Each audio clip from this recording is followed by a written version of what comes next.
Check out monorail.com, America's affordable investment app, made for conservatives who want to keep their hard-earned money with companies that share their value. Download the Monorail app today. Join Monorail. Hello, everybody. Welcome to the Monday Show. I hope you had a good weekend. That's my traditional Monday greeting. I even have thoughts on whether people have good weekends, but I will not enter that field right now. Hi, everybody. So the big news has been the Memphis police. I watched the video. I always know that there may be a story that we're not aware of in watching a video, which in any event, in my case at least, I didn't hear any sounds. Did you in your video of what happened? I know they reported what the victim said. But anyway, it looked terrible. There's no question about that. It just looked terrible. And if it is as terrible as it looked, one has to figure out how this occurs or why this is. It simply a complete outlier in the Memphis police force, which I pray it is? Is it indicative of something more serious, whether it is in Memphis or any other city? I'll give you an example.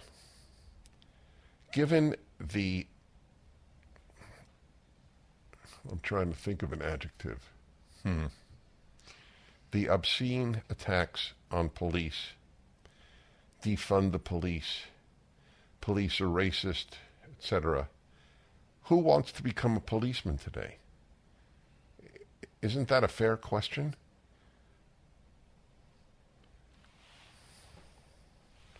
I mean, in the not-too-distant past, a lot of young men and women desired to become policemen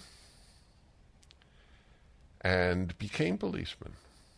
And while, of course, there is no field on earth that only has saintly people, a lot of cops are remarkable given how almost daily they meet the worst of society. How would you like that? How would you like to meet the worst of society every single day? You think that would affect you? Of course it would affect you. How would you like to go to work every day and know that there is a certain chance that you, unlike an accountant who goes to work, or a CEO who goes to work, or anybody else who goes to work, you may get killed. That there are people who want to kill you because of your uniform. That's pretty serious stuff. And given all of that, how few cases we have that are comparable to what happened in Memphis.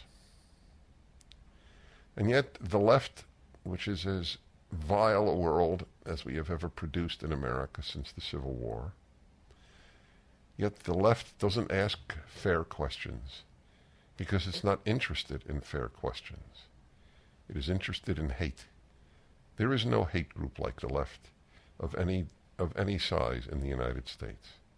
The left is a giant hate group, beginning with hatred of the United States, hatred of Western civilization, hatred of a term that they really loathe, law and order. When you understand that the left is a hate group, that it lives on hate, you are free to begin to understand them. So instead of asking fair questions, how did these people become police? Oh, this is an example of how deep racism is among police, that it even affects black policemen. There you go.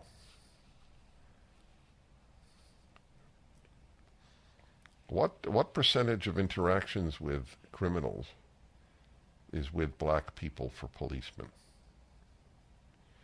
That's a question you're not allowed to ask in the United States, which in no way defends what happened in Memphis. I already spoke about how vile I think it is.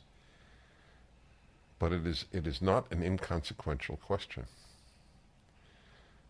And for the record, approximately 23 unarmed blacks are killed in any given year by white policemen. Or I think any policeman. Is it any policeman or white policeman? Do you know, Alan? It's a good question. Yeah, take a look. Any policeman? Yeah. All right. Be that as it may. On a very much lighter note, something happened in the world of music. Now, I control myself. If I get any award for broadcasting, the award I deserve is that I don't talk about music more, because most people are not interested, and I know it. Nevertheless, I am going to tell you something, that even if you know nothing about classical music, a unique event took place in Carnegie Hall. Are you familiar with this? It's literally unique in musical history, what happened Saturday night. A friend of mine is in the Philadelphia Orchestra. We spoke last night, and it was remarkable. So there is a composer called Rachmaninoff, a Russian composer, late 19th century, early 20th century, who wrote exceedingly difficult pieces for piano and orchestra. 4 of them. They're called concerto. A concerto is a piece for a solo instrument and orchestra. So there are violin concertos, cello concertos, trumpet concertos, and piano concertos, the most ubiquitous. He wrote 4. They are among the most difficult pieces to play in the repertoire of music. He wrote 1 more piece for piano and orchestra, Rhapsody on a Theme by Paganini. This is by far my favorite of his pieces. 1 woman played all 5 concertos in one night in Carnegie Hall Saturday night. All 5. Yuja Wang. There is something else you should know about Yuja Wang. She might be the greatest living pianist of her generation. But it's a very hard thing to assess greatest. But if there is such a thing, she might be.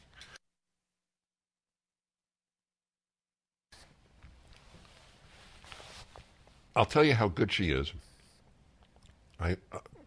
Years ago, when I was just going through YouTube, and there was a piece played of a Mendelssohn piano concerto, and I fell in love with it. And I said, this is the greatest performance I ever heard. I did not see her. And I'll tell you why that's important in her case. Yuja Wang wears the shortest skirts and dresses of any female pianist, perhaps in history.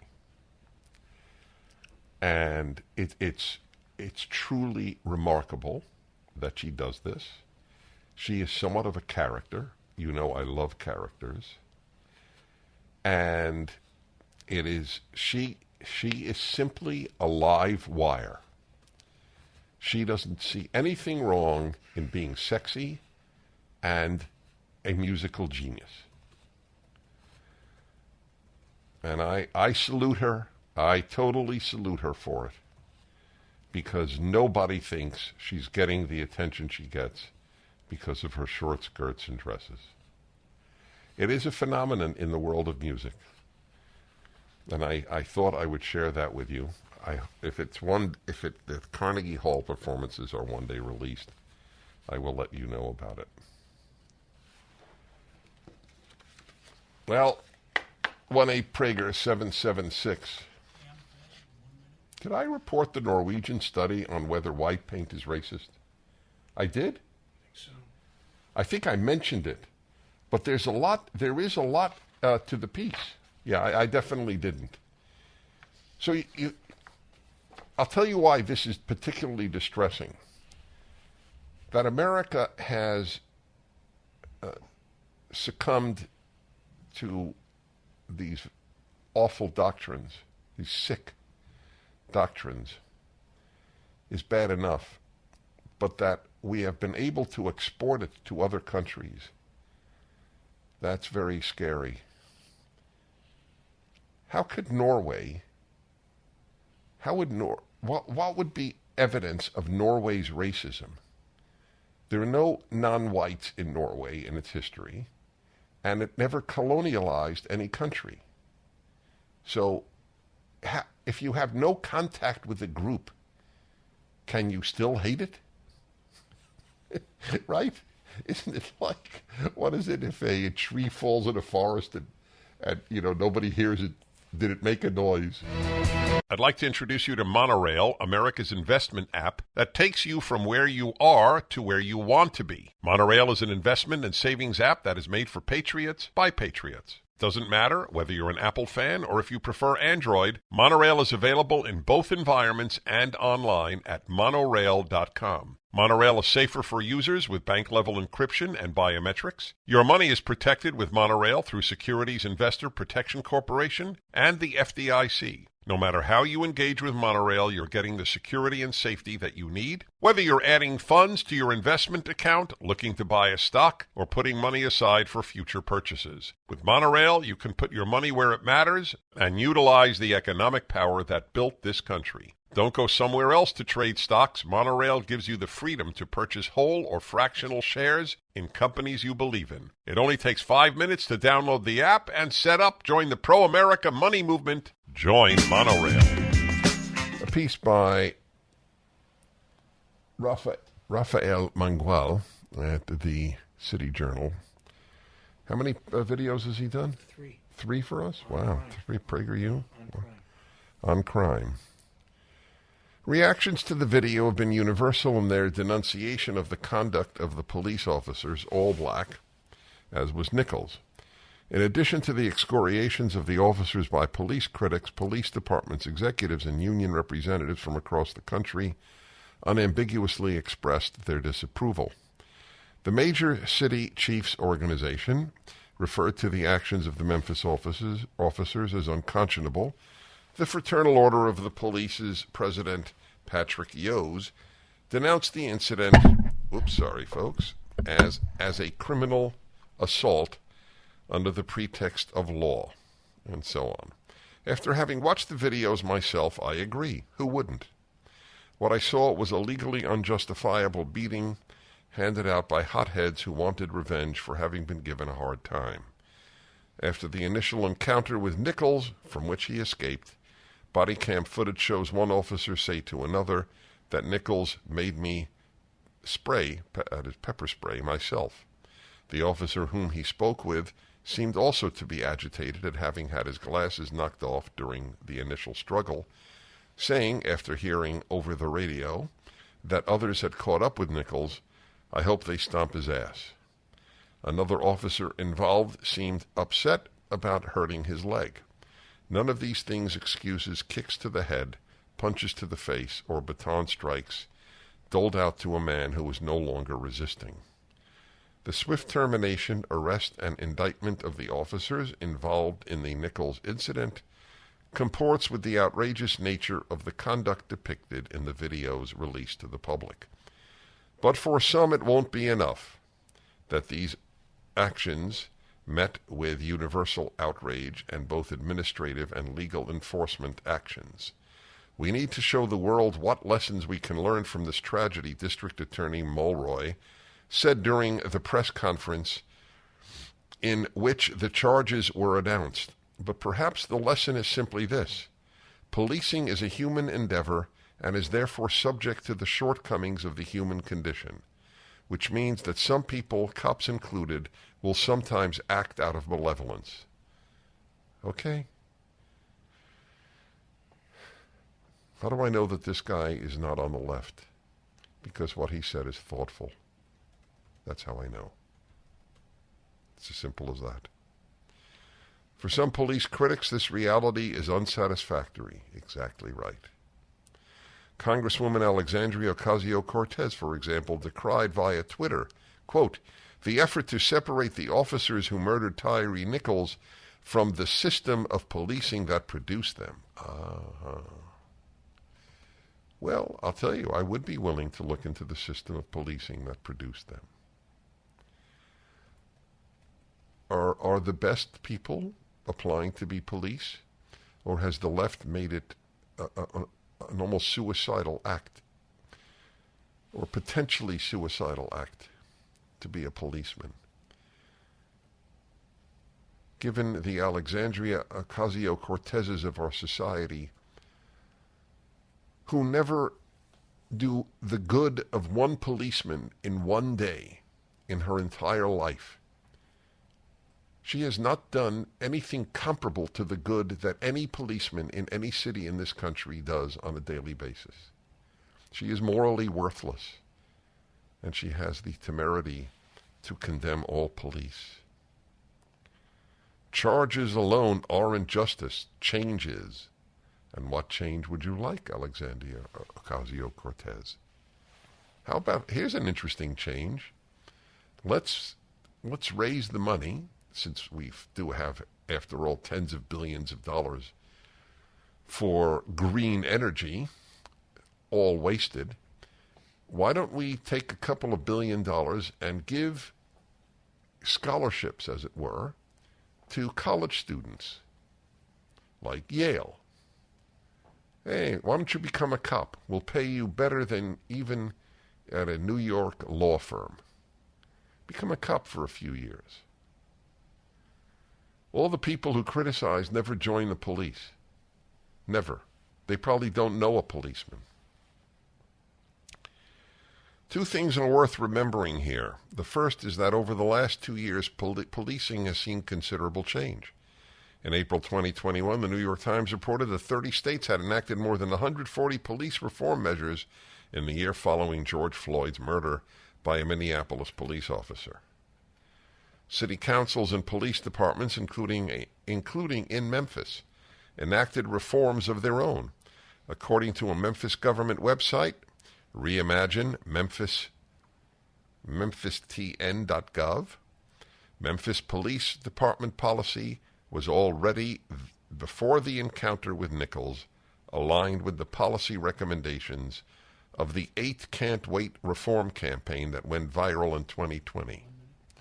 Those policies prohibit the use of choke and strangleholds, as well as shooting at moving vehicles except when deadly force is authorized.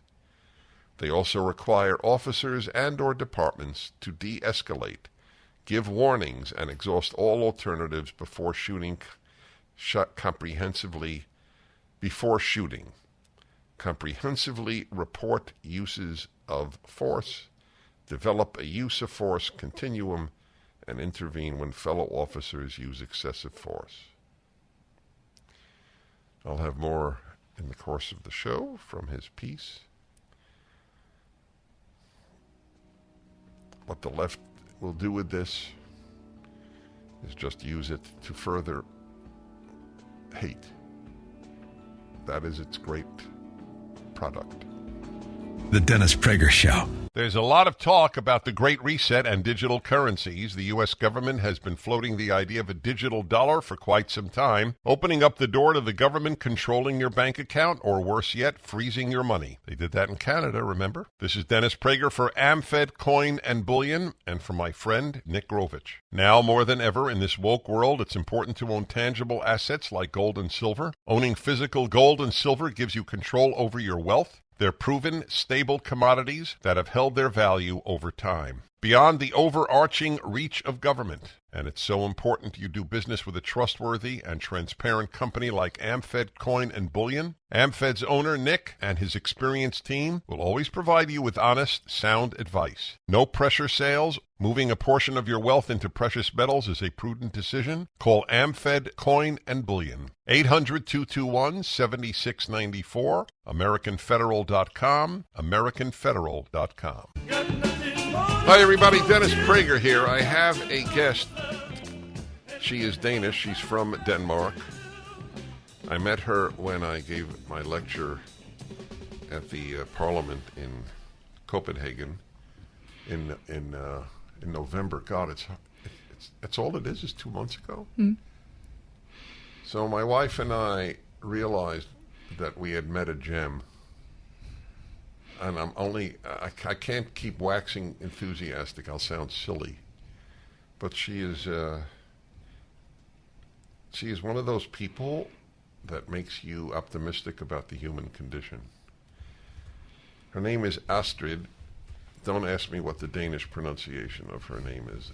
I pride myself in linguistic ability. Danish has humbled me.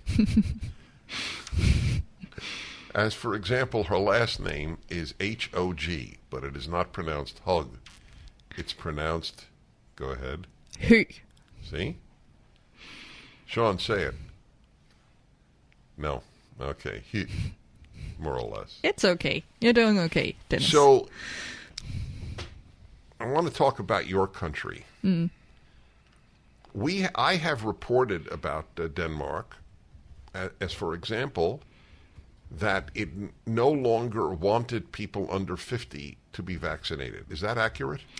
Yeah, it is, because in Denmark, COVID is no longer considered a serious illness. It's like any other flu, and we don't recommend people that are not, where it's not dangerous for them to become sick, to get vaccinated. So what did your country do with regard to lockdowns? The lockdown was, at first, it was quick and it was heavy. All the schools locked down, for instance. For how long? Sorry, Dennis, I forget how long. Right. Was it anything approaching 2 years? No, definitely not. Okay, fine. So when spring began, they started opening up schools again. But what is significant with Denmark is that we, as the first country, lifted all restrictions at a pretty early stage, which was before Christmas 2021. Wow. So if I visited Copenhagen in Christmas 2021, I could have gone into any restaurant? Yeah, you probably could. And what about masks? Masks. Okay, so Dennis, it's. I'm sorry.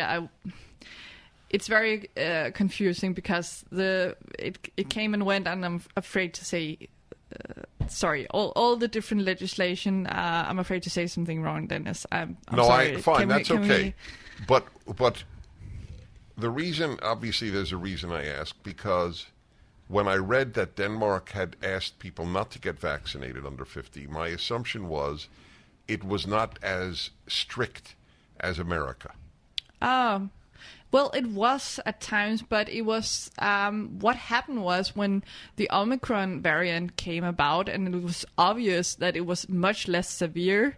Then they followed. The guidance changed. So what was really good about how it was communicated in Denmark was it wasn't made out to be this huge disaster of a health crisis when it was Omicron. So we adapted. So I think that's one of the good thing about how Denmark handled it. So you're a conservative, is that correct? Yes. How big is the conservative movement in Denmark? It's almost non-existent. Denmark, the right wing is actually liberal, if that makes sense. Should I explain? Yes. About that? Yes. Okay, so in Denmark, we have the biggest party is the Social Democrats.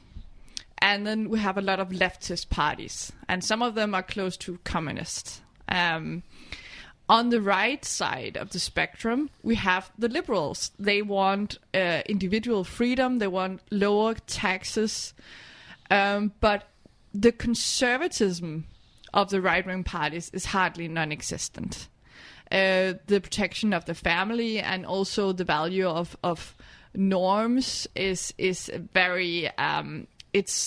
They have forgotten why it's important to keep traditions, I would say. So everyone are like right-leaning Democrats in America. All right, I want to pursue that because it's a big problem if conservatism almost doesn't exist in a European country. Back in a moment, Astrid Høg, or H-O-G, Hug if you wish to pronounce it that the way it looks in English. And we'll be back in a moment.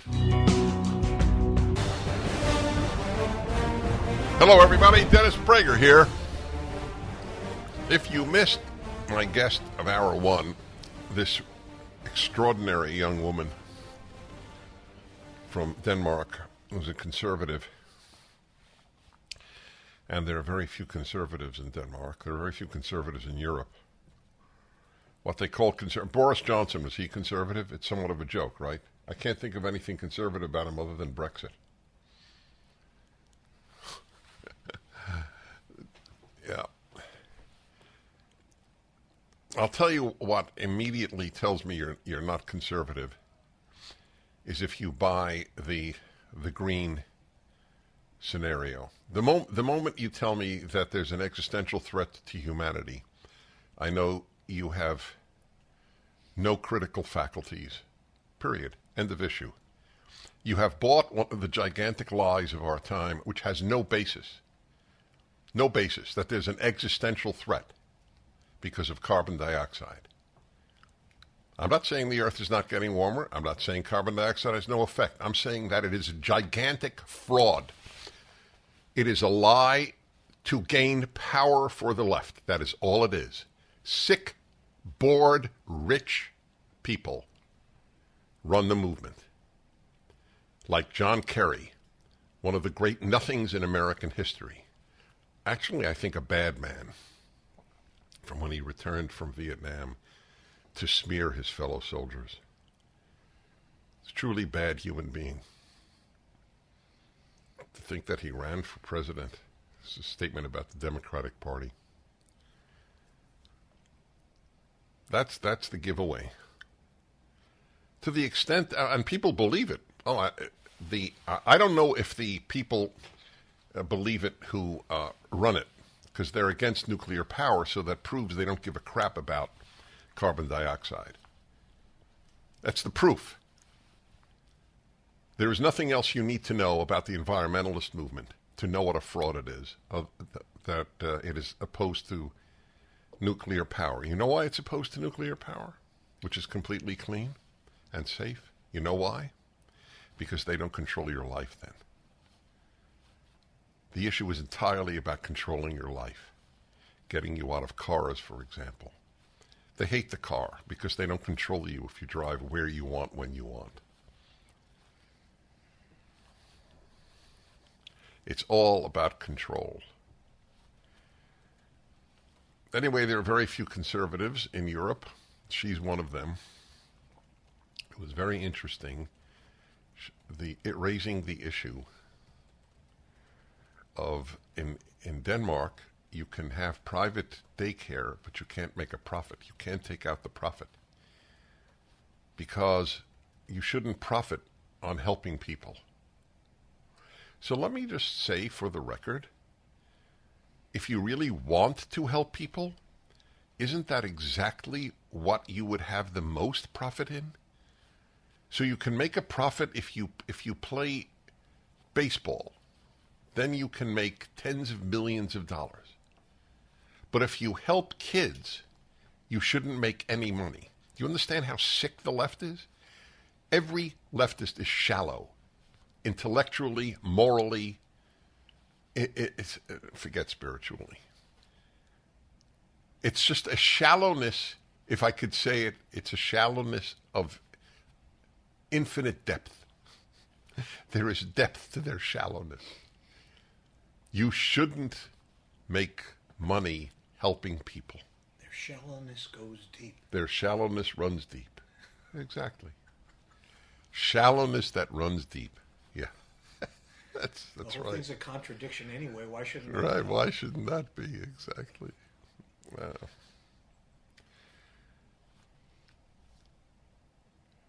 What is the mindset? It's so backwards. So you can make a profit if you don't help people. This is the left-wing belief.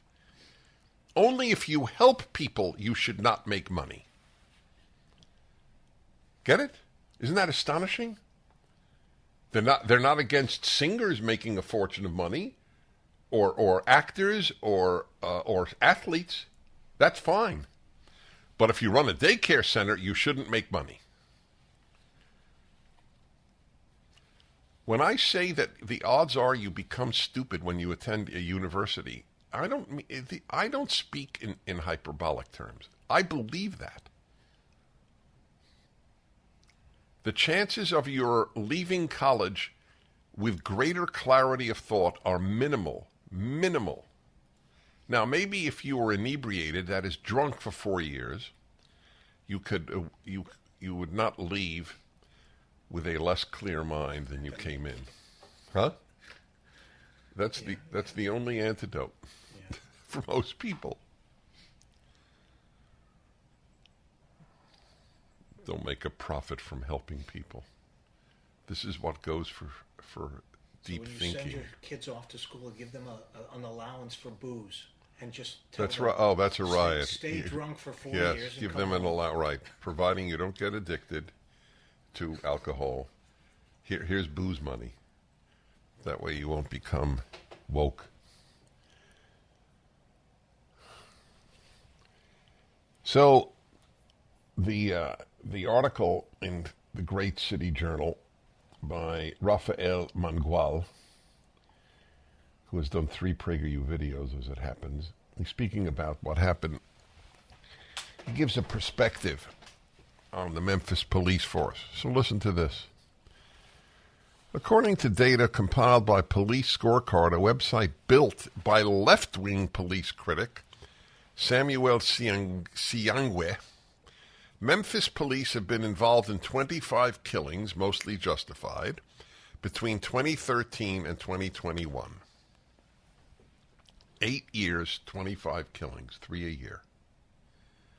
Okay, doesn't sound to me like that's over the top. A period in which Memphis police officers made some, are you ready? 288,706 arrests. To say nothing of other encounters such as traffic and pedestrian stops. That doesn't count that. A 2018 study of both deadly and non-deadly force found that over a 2-year period, in which officers across 3 police departments fielded over 1 million calls for service, police made 114,000 arrests and used force of any kind in less than 1% of these. But for the despicable people on the left, who, among other ideas to increase human suffering, said defund police, the hatred of police is so deep that they're using this truly awful murder in Memphis as another way to attack police. God, they're never right. They're never kind. They're never decent. It's an amazing thing to be a leftist. I have proof. For any of you whose kid came back a leftist from college, did your kid become kinder? Forget politics. Did your kid become a kinder human being? Is anyone kinder having become a leftist? Not a liberal, a leftist. Good question, no?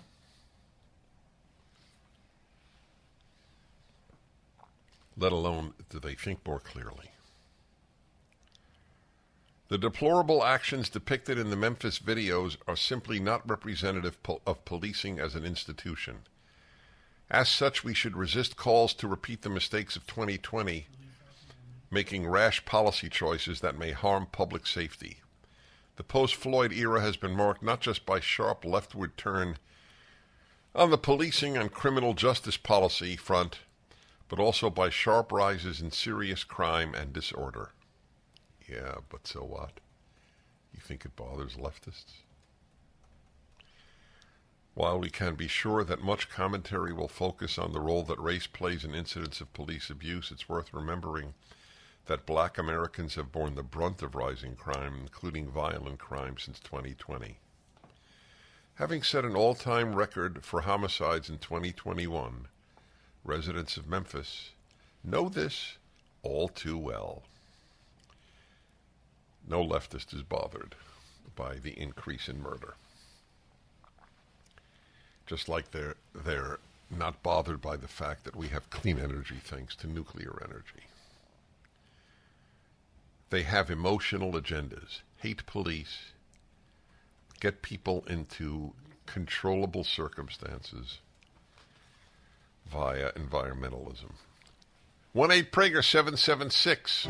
My Pillow is excited to bring you their biggest bedding sale ever, and just in time for Christmas. For a limited time, get the Giza Dream bed sheets for as low as $29.98, a set of pillowcases for only $9.98, and rejuvenate your bed with a My Pillow mattress topper for as low as $99.99. They also have blankets in a variety of sizes, colors, and styles. They even have blankets for your pets. Get duvets, quilts, down comforters, body pillows, bolster pillows, and so much more, all with the biggest discounts of the year happening now. They're also extending their money-back guarantee for Christmas until March 1st, 2023, making them the perfect gifts for your friends, your family, and everyone you know. So go to MyPillow.com and use the promo code Prager, or call 800-761-6302. You'll get huge discounts on all MyPillow bedding products, including the Giza Dream bed sheets for as low as $29.98, and get all your shopping done now while quantities last. There is a lot to tell to you about. So I mean, Memphis police, what is the number he gave here? In the last 8 years, they made 288,706 arrests, not including traffic stops. And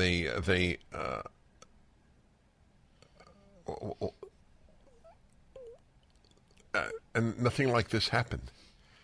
And you have the gall, Alexandria Ocasio-Cortez, you lowlife, you moron.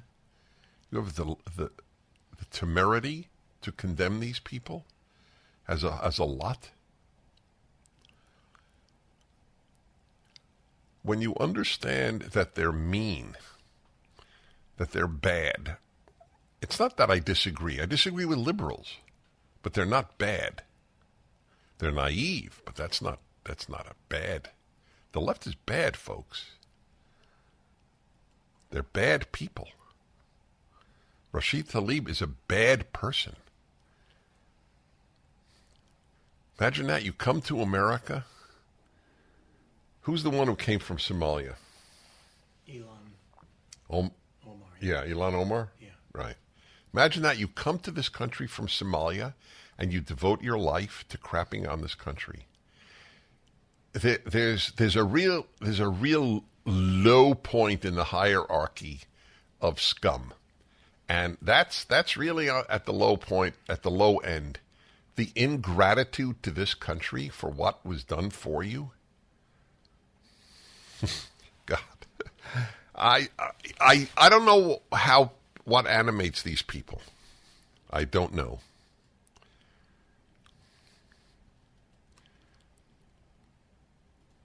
To me, gratitude is such a beautiful trait.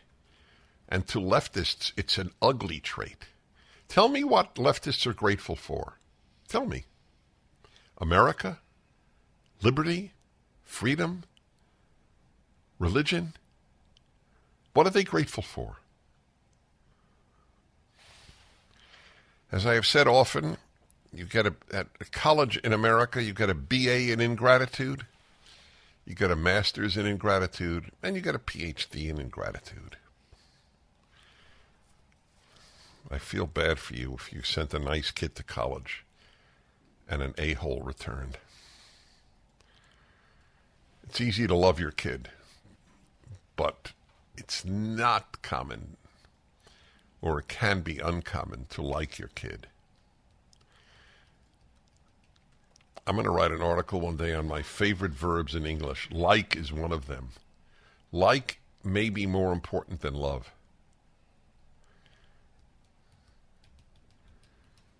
Yes.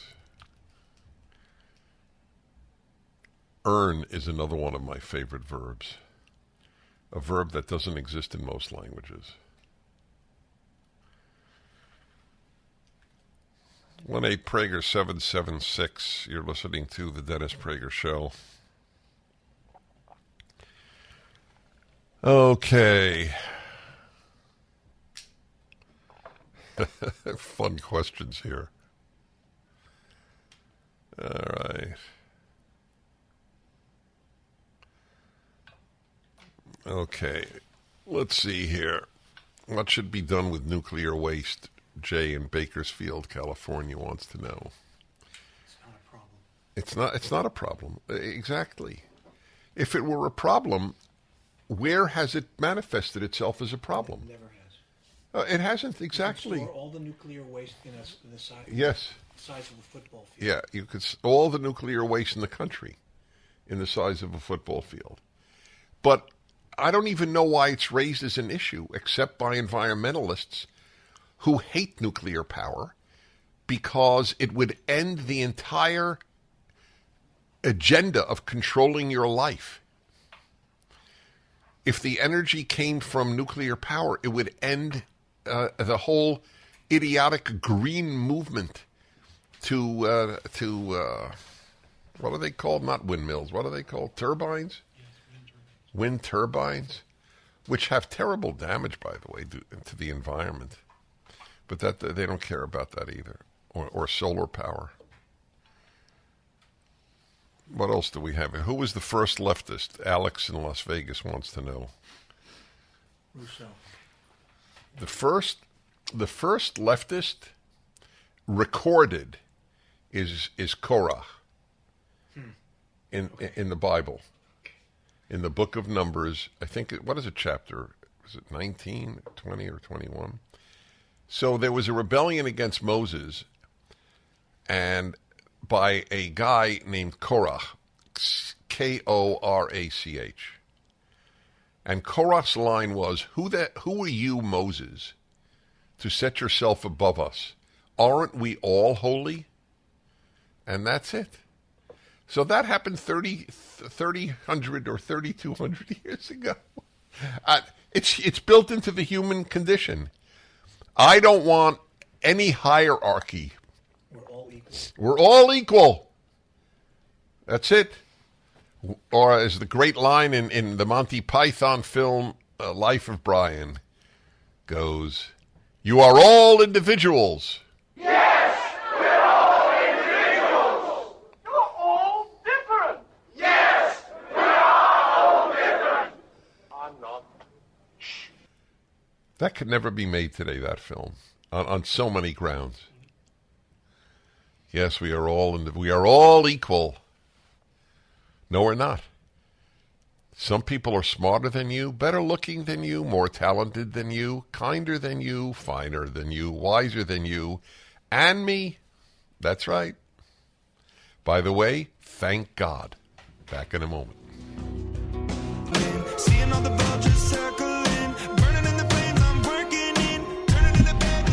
As I said earlier, the most hate in this country, there's no close second, comes from the left.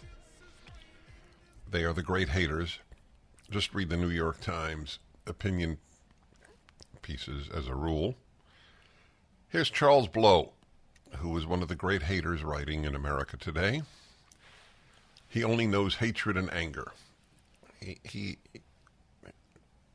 if his words manifest who he is, he's a deeply unimpressive human being. Tyre Nichols' death is America's shame. Yeah. Listen to this. This is left-wing hate, pure. The spectacle of a televised countdown to the showing of the video in which Tyre Nichols was savagely beaten by Memphis police doesn't just theatricalize Black Death. It is a damning indictment of American perversion. He's despicable. God, what an awful human being, Charles M. Blow. But he's fitting for the New York Times opinion pages. He's fitting. He fits perfectly. It's a hate-filled page with a very, very few exceptions. It is a damning indictment of American perversion. What a scummy man. It was horrific, as promised. What does that mean, as promised? But unfortunately, not singularly so. I just read to you the data on Memphis police. It was close to singularly. It was instead yet another data point in a long line of videos showing the torturing of black bodies by the police.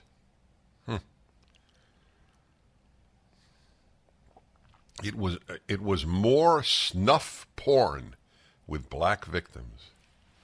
Snuff porn. Now, since people who watch snuff porn presumably enjoy it, so is that his view, that Americans, as a rule, enjoyed the video? I told you, the left is not only the hate center of life in America, it has no credibility as thought. It is just anger. Charles Blow is angry, and that is all he is. That he writes for the New York Times is fitting. Snuff porn with black victims in a country becoming desensitized to the violence because of its sheer volume. Really? Really? You know how minimal it is, the killing, the immoral or illegal killing of a black by police? You know how rare it is? What is it, 23 a year? And excuse me, it's 23 a year to unarmed. It doesn't mean that it wasn't a legal or moral. America and the world had the realization that police violence was a problem and that it simply walked away before the work was done and the war was won. Yeah. Well, anyway, so now you know. You who watched the video, you enjoyed it because America is a perverse society. This is the manure that the New York Times publishes regularly. You must understand, regularly. I read the New York Times opinion page. It is only, I would say 98% is hatred. Yes. Okay. Instead of leaping to my feet to applaud a system working as it should because the police were quickly fired, arrested, and charged, rather than as it was designed, I am stuck on the fact that there should have been federal legislation to prevent such killings. What does that mean? How do you have federal... Why do you need that? Is it allowed to kill people by police if there's no reason to kill them? America has once again failed black people, of course. The New York Times capitalizes black. They also write Latinx, because as you know, every Latino thinks of himself or herself as Latinx. If you want to know woke, you read the New York Times. America should be ashamed it abandoned the issue of police reform. He should volunteer to be a policeman. Or have his kids be a policeman if he has kids. I know he has one kid at least. Because I remember when he wrote that he tells his kid that as a black person, he will go out into the world and be hated. Feel bad to be his kid. So that's is that good evidence that the left is the hate center of the country? The best-selling Eden Pure Thunderstorm air purifier uses proven Oxy technology that quickly destroys viruses, odors, mold, and so much more. With over 265,000 units already sold, you know it works. Works in my house. Any smell will vanish after just a few seconds with the thunderstorm being on. Odors from litter boxes, trash cans, cigarette smoke, dirty diapers, and more are no match. Best of all, no filters are needed. Saves you money and effort. Right now, you can save $200 $200 on an Eden Pure Thunderstorm 3-pack for whole home protection. You'll get 3 units for under $200. Put one in your basement, bedroom, family room, kitchen, or anywhere you need clean, fresh air. The Thunderstorm is nearly silent and takes up no floor space. It plugs directly into your wall. Don't breathe dirty air again. Go to EdenPureDeals.com. Put in discount code Prager3 to save $200. That's EdenPureDeals.com. Discount code Prager3. Shipping is free. Now we go. Hi, everybody. Perfect timing here. My guest is Greg Kelly, talk show host, anchor on Newsmax, and thinker about policing and justice. Brand new book, Justice for All, How the Left is Wrong About Law Enforcement. What a perfect, unfortunately perfect day to come on, Greg Kelly. Welcome. Is he on? Is the gentleman? Pardon me, Dennis. Can you hear me? Okay, very good. Yes. Hey, Dennis. Thanks for having me. Such an honor to be with you. And you know, Dennis, you actually cited some numbers as you were reacting to the Charles Blow column, and you remind me why I want nothing to do with the New York Times all over again.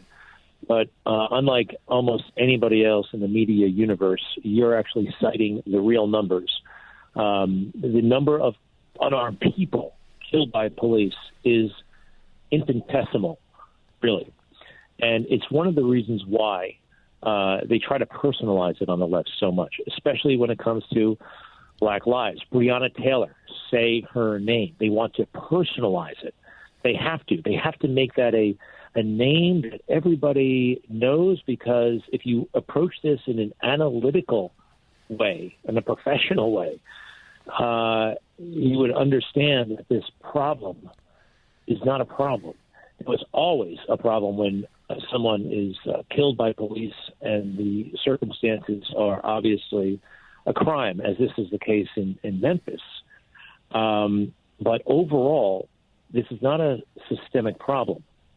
And what I fear is happening in this moment, the left is going overboard, and they're not being checked by anybody, because it places people, by people I mean anybody who believes in America and the Constitution, in an awkward position. Because if they attempt to put this in context, they'll be seen as insensitive, perhaps, or they'll say, so it's much easier to not say anything and let the left, as I saw on ABC News, a woman just came on and said, the police are taught to be afraid of black and brown people. And it's a preposterous statement. Preposterous. And it goes unchallenged. It goes, we have moderators for a reason, I thought. It was uttered by a person named Karen Finney, who's not a crazy activist. This is a mainstream political operative. And they're trying to set the narrative all over again, and they're doing it with stunning effectiveness. Who teaches them to be afraid of black and brown people? Since they're taught that's the passive verb. Who is the active verb? Who teaches police be afraid of blacks and browns? Well, this is where their poison is so dangerous, and why this moment, I think, is pivotal. This goes to their argument that policing is inherently racist, that police are a vestige of the slave patrol. Now, this is insane. There is no basis whatsoever. This is 1619 Project. This is NAACP paid for research papers. And they believe that the whole system is inherently racist, and the police especially. We need to get rid of the police, get rid of prisons, all while we're at it, get rid of the nuclear family, get rid of capitalism. I mean, this is what they stand. This is what Black Lives Matter stands for. And mainstream corporations, they don't know what they did by putting their logo right next to it. So obviously no one is teaching that. But they have effectively kind of perpetuated this myth. And too few people are willing to say, no, that's not true. And they are actually moving the needle on this conversation in ways that are almost scary. I might add that the reason so few people contradict them is that cowardice is the human norm. Cowardice is built into human nature. And if you don't fight it, you stay a coward. It's a qualification to be a college president, by the way. There's a level of cowardice that you must achieve to be a college president. The book is Justice for All. It is an important short book, How the Left is Wrong About Law Enforcement. So I like to ask philosophical questions of anyone I have on. There is something so obviously perverse about hating police, given that they are the only barrier to massive barbarity in any civilization, especially ours. Why do they hate the police? It's an interesting question. What I sense, what really is motivating all of this, is they want to make the police, to the extent that it survives, they want to make the police like the teachers' union. They want to make the police a bastion of dependable left-wing dogma, and ultimately, you may have heard this before, but get rid of local police, replace it with a federalized police force, and then you really have fascism. You know, I write about January 6th a lot in the book, and one thing that really bothers me to this day are these January 6th cops. And this is paradoxical because this is a pro-law enforcement book, and I'm pro-law enforcement. However, we have to remember that the men and women of law enforcement serve us, not the other way around. And when I saw those cops yelling and screaming at members of Congress, you got Harry Dunn lecturing new officials, telling them what's expected of them. This is an armed individual who is still a member of the Capitol Hill Police. And he's telling legislators what to do. So I think their grand design is fascism. And the police, their version of it, will be the ultimate enforcers. And, you know, it's funny you say that about cowardice. And I think if we're conscious of it, nobody wants to be a coward. We can overcome that. But, yeah, we do kind of shrink and kind of retreat a lot. You know, you remind me, Dennis, over the weekend we had. All right, hold on. Keep that point. Keep that point. We got to take a break. Thank you. Greg Kelly is the author of Justice for All. The book is up at DennisPrager.com. How the Left is Wrong About Law Enforcement. Back in a moment. Da da da dee dum, da da da dee dum. Hi everybody, Dennis Prager here. Hope you had a good weekend, which I said the first hour, but why not repeat it now? Not everyone catches all 3 hours. You can, by the way, at PragerTopia.com. PragerTopia.com. Also, let's see, when is my, what is that? Oh, that's different. Yeah, I am doing a huge project for Daily Wire you should know about. At, let's see, February 2, so episode 3, Happiness is a Moral Obligation. Culmination of my life's thinking on 10 different subjects. And these are major talks given in a perfectly quiet, highly professional environment for the Daily Wire. So go to their website and you can see it's the Master's Program. I thank God that I have the health, energy, and fluency to continue my work. I do, I think. Well, if it's not God, then I thank fate. I don't know whom to thank. Because you can't be sure that God is intervening. You can want to believe it, but you can't be sure. And my approach to religion is rational. New York Rangers celebrate Pride Night without themed jerseys and rainbow tape. Well, that's all it took to convert me to be a New York Ranger fan. from Breitbart. The New York Rangers team celebrated Pride Night on Friday, but did not wear Pride-themed jerseys or use rainbow tape during the event. The team recently said it would do these things at the celebration. However, when asked on Saturday night why it did not follow through with the jerseys, the Rangers told Fox News, "Our organization respects the LGBTQ plus community, and we are proud to bring attention to important local community organizations as part of another great Pride Night. In keeping with our organization's core values, we support everyone's individual right to respectfully express their beliefs." Okay, in other words, if you don't want to wear the jersey, you don't have to. That's what they're saying. That's impressive. According to NHL reporter Molly Walker, there was, quote, "no acknowledgement or accountability," unquote, for the change of plans regarding the jerseys that were supposed to be auctioned for charity. Very interesting. Meanwhile, one of the players reportedly said he did not know why the team did not wear the special jerseys that night, per the Fox article.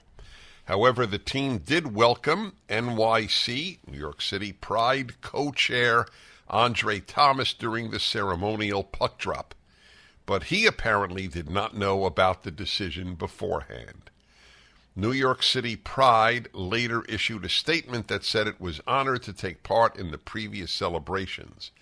The statement read in part, "New York City Pride was not made aware in advance of our participation in last night's ceremonial puck drop that Pride jerseys and rainbow tape would not be worn as advertised. We understand and appreciate that this has been a major disappointment to the LGBTQ plus community in New York and beyond. We are communicating these concerns with New York Rangers and NHL leadership as we continue to discuss the ways these organizations can work toward inclusion." Wow, New York Rangers, who'd have thunk? Can't get more woke than New York. That is truly an accomplishment.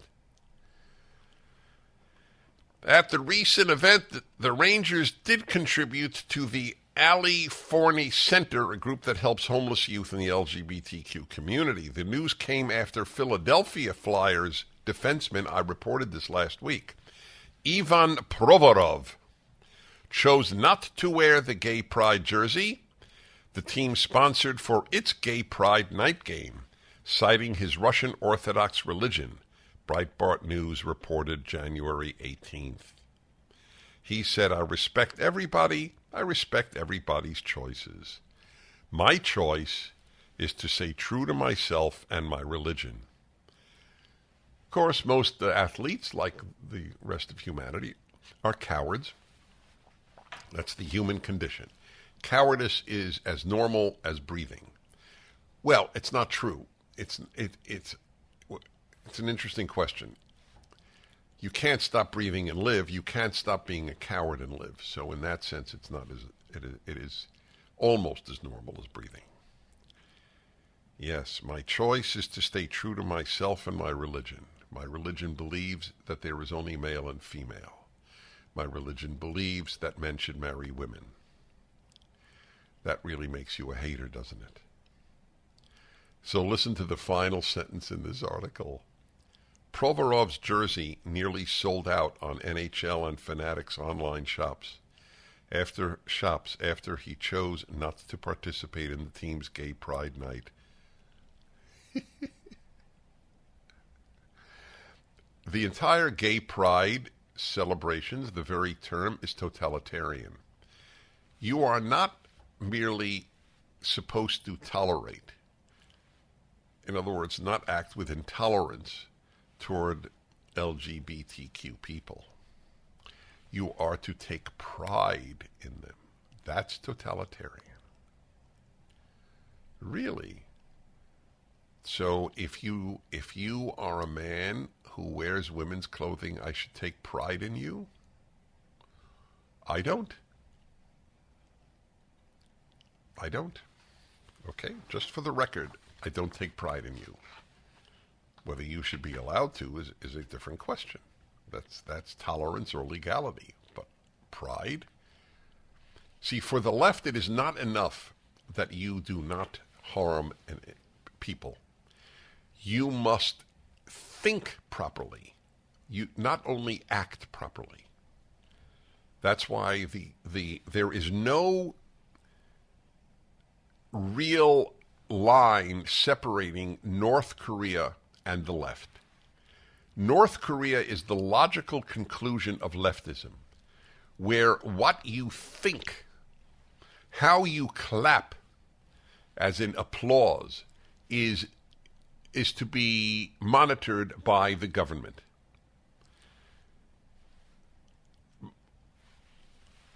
In North Korea, if you don't applaud Kim Jong-un properly, you are arrested and sent to a torture camp.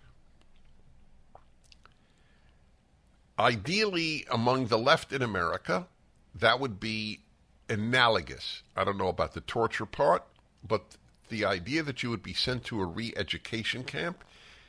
What is Pride Night? It means you must applaud, just like in North Korea. You don't merely have to act decently toward gay people and toward bisexual people and transgender people and queer people and what is I for? Inquisitive? What is I for? Does anybody know? LGBTQIA. What is the I in the A? Is A asexual? I think it is. Or is I inquisitive? Okay, anyway. You must take pride in them. That is why the whole gay pride thing is completely totalitarian. It is not enough for you to be tolerant. You must take pride. Intersex? Okay, thank you. What did I say? Inquisitive? Yeah. I blew that one. In light of that, there's a news item I wanted to bring to your attention. Actually, there are a few. Let's see here. Yes, flight attendant uniforms ditch gender. This is, I believe, from the Wall Street Journal. When Tyler Curry joined JetBlue in 2022, he was surprised to learn that the airline offered its employees the choice to wear whichever uniform they wanted, regardless of gender. The New York-based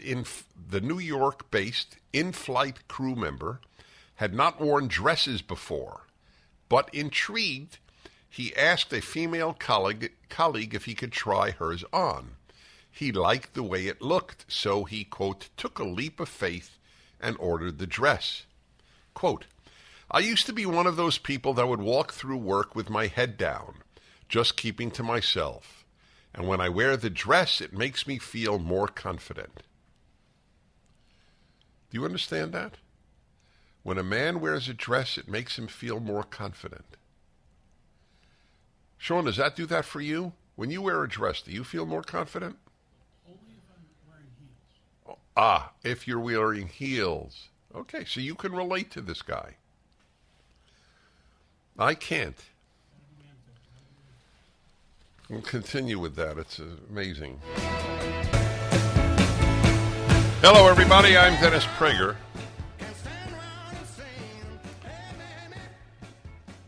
So LeBron James, whom I do not respect, has tweeted out, we are our own worst enemy, as we blacks are our own worst enemy. My only comment, interestingly, is about the English. I speak English very well, and yet I have everything I write checked by others for mistakes, typos, and spelling and the like. Why doesn't he? Does he not understand that we are our own worst enemy is not English? He doesn't understand that. That is correct. But I find it odd that somebody, how many followers does he have? 136,000. Love this. He has way more than that. I mean, it doesn't.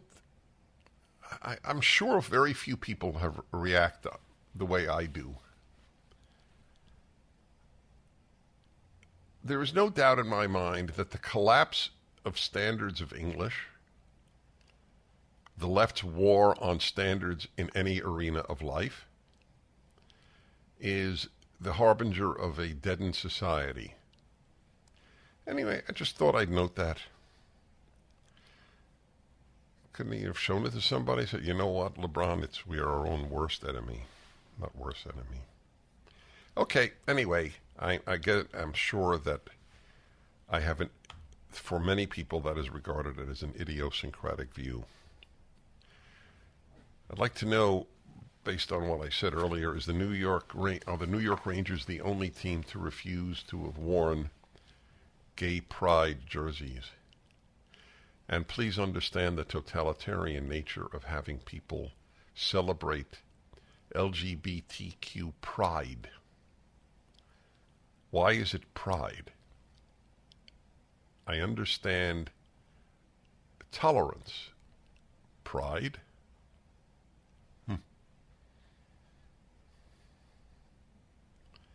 Can you imagine if a team wore Christian pride jerseys?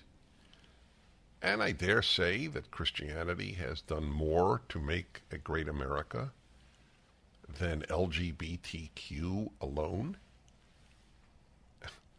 And every gay person in my life would be the first to acknowledge that that's true.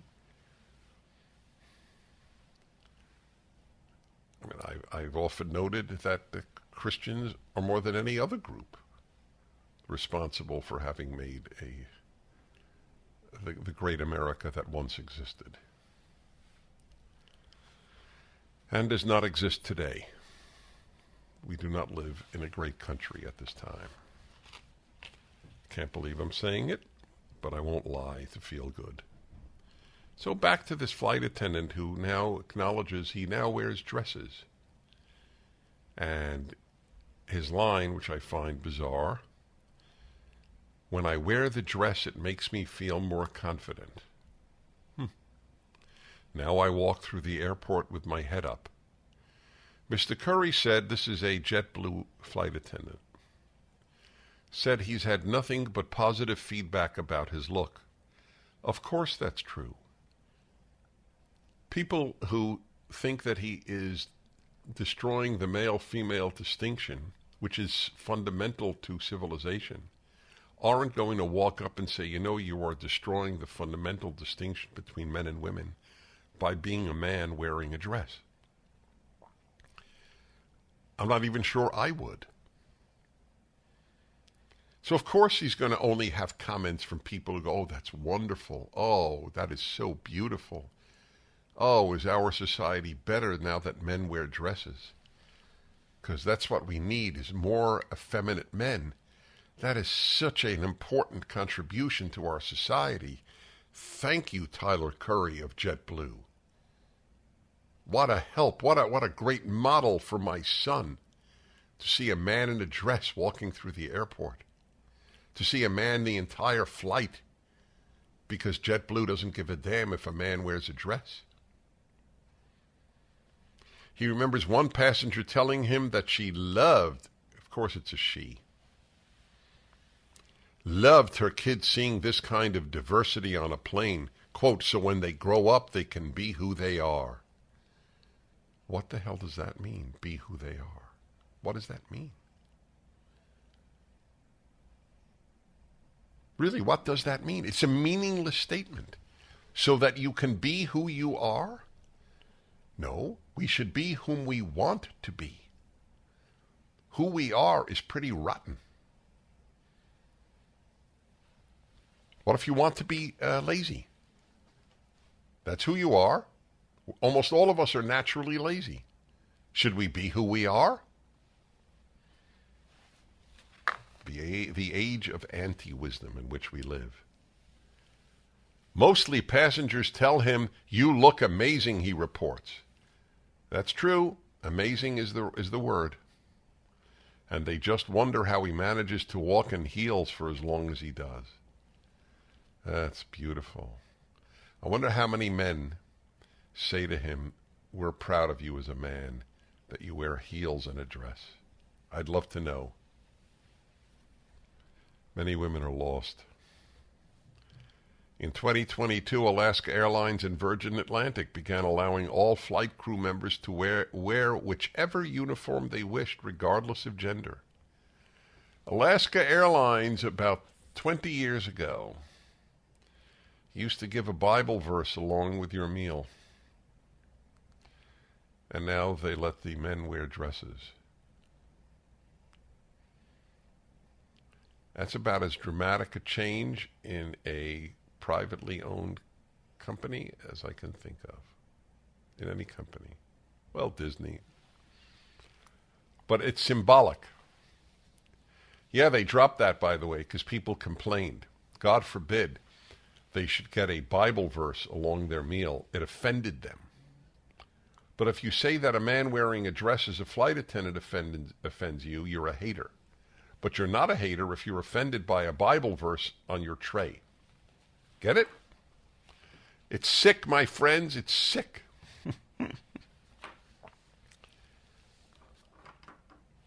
My job is to offer you moral clarity. That's it. This is a good example of it. What's our story, senor? All right. 1-8-PRAGER 776. Flight attendants, males wearing dresses. Wow. Canada's WestJet redid its uniforms last year with an eye to gender inclusivity. No longer do the choices exist between women and men, but between lakes and Rocky Mountain.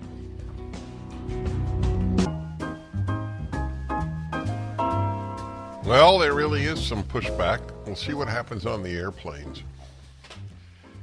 You can now look forward to your male flight attendants wearing dresses and high heels. From the Wall Street Journal here. British Airways, which is rolling out new uniforms designed by Oswald Boateng, is keeping gender demarcations in place, but announced last year that it would allow male crew members to wear makeup, jewelry, and handbags. Okay, well, at least they're keeping gender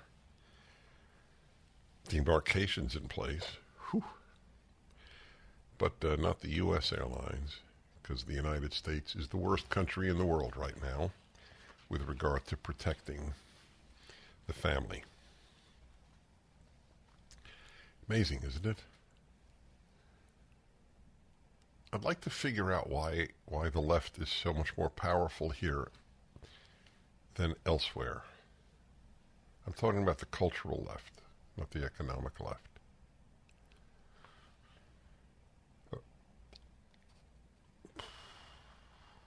A friend of mine, the article writes, recently snapped a photograph of a Delta crew member apparently on duty at JFK Airport wearing the classic men's suiting uniform along with a pair of stiletto heels.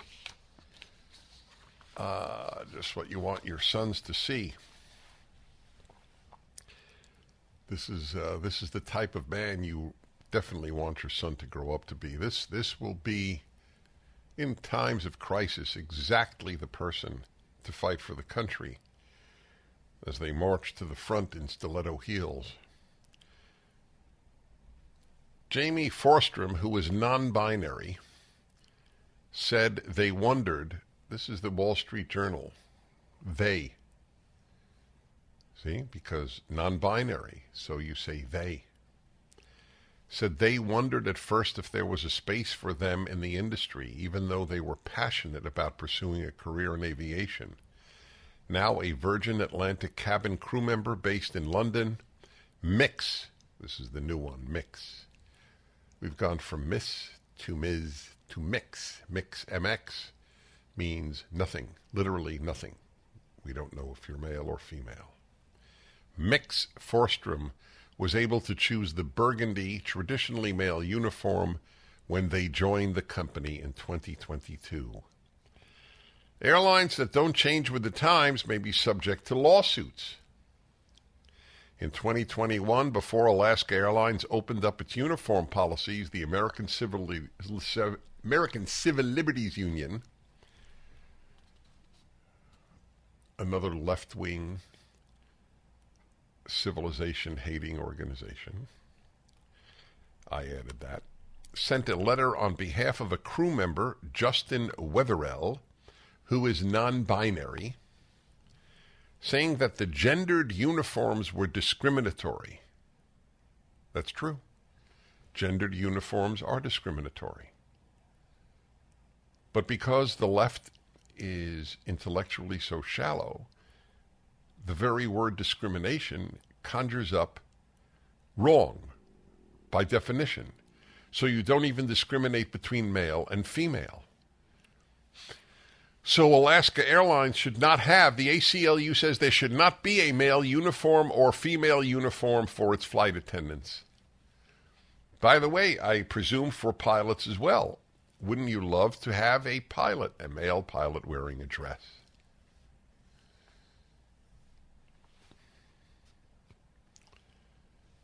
In December 2022, the crew member filed a human rights complaint against the airline in Washington State. That's very sad. Why now, so let's figure that out. What is violated in having a male uniform and a female flight attendant uniform? What is violated? So I guess since you can't discriminate on the basis of sexual identity in Washington State, that's the problem. We went from non-discrimination on the basis of race to the basis of anything. Barry Goldwater was right. I was wrong. I supported the civil rights legislation all of my life. His warning came to fruition. It won't stop with race. Yep. It is totally wrong to discriminate on the basis of race, which the left does all the time, ironically. Dennis Prager here. Thanks for listening to the Daily Dennis Prager Podcast. To hear the entire 3 hours of my radio show, commercial-free, every single day, become a member of Pragertopia. You'll also get access to 15 years' worth of archives, as well as the daily show prep. Subscribe at pragertopia.com.